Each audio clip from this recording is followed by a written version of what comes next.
Hey everybody, Tim here, doing Iron Sharpens Iron.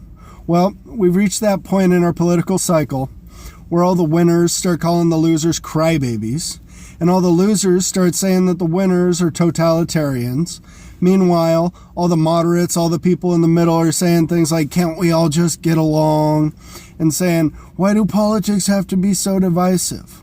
Well, no, we can't all just get along right now. And yes, politics are divisive. Sorry, we can't just get along right now, and here's why.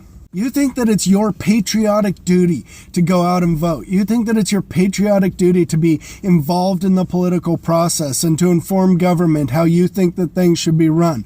But you don't understand what politics actually is, and that's the problem.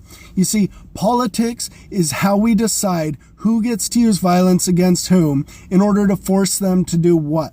So when you go out and vote for something, what you're really doing is you're bringing violence against your neighbor. Okay, when you vote for something, what you're doing is you're putting a literal or a metaphorical gun to your neighbor's head. You're injecting yourself, you're injecting the government into a situation in order to force them to do something. So it should be no surprise to you when they unfriend you on Facebook because they don't like your political opinions. Because if your political opinions get into power, then they're going to be forced to do something against their will with the guns of government or the threat of government guns. So now you have all the conservatives and they're saying, well, we won the political game. Get over it, crybabies. You have to go along with what we say now. And they're not even thinking about the fact that violence needs to be used against nonviolent people in order to uphold their government system. So much for the Christian moral majority. And then you have the liberals and they're saying, oh, everybody who disagrees with us is totalitarians. Well, you're totalitarians too.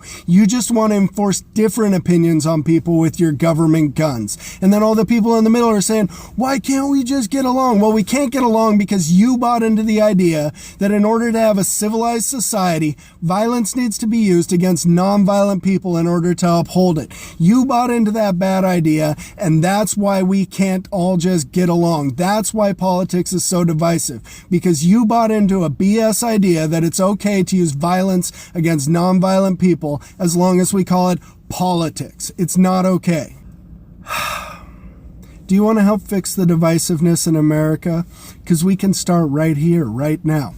Raise your right hand and say, I swear that I will never use violence or the government to force anybody who's nonviolent or non-stealing to do anything. Now, if you've made that pledge and you're a conservative, you're going to have to give up some things like, for instance, the idea that you can control what other people do with their bodies. And if you're a liberal, that means that you're going to have to give up some things like trying to control what other people do with their money. But if you make that pledge not to use violence against nonviolent people and not to ask the government to use violence against nonviolent people, then when we start talking about politics, we're coming from a healthy place where we don't have to be divisive. Please, people, try to get it into your head.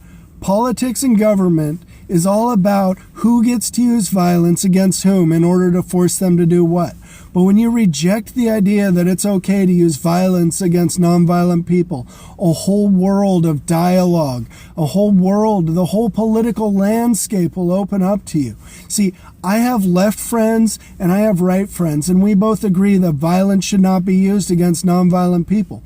So while you guys on the outside are fighting in your political paradigm about a specific policy, my left friends and my right friends are agreeing, no, that policy's bunk because it's not okay to use violence against nonviolent people. If you want to restore the unity in America, we need to reject the idea that it's okay to use violence against nonviolent people.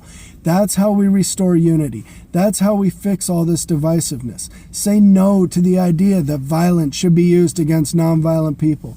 And you're going to get along a lot better with your neighbors, and you're going to get a lot less unfriends on Facebook. All right, everybody, iron sharpens iron. So if you have any questions or disagreements, let me know about them in the comments and I'll be sure to respond to them.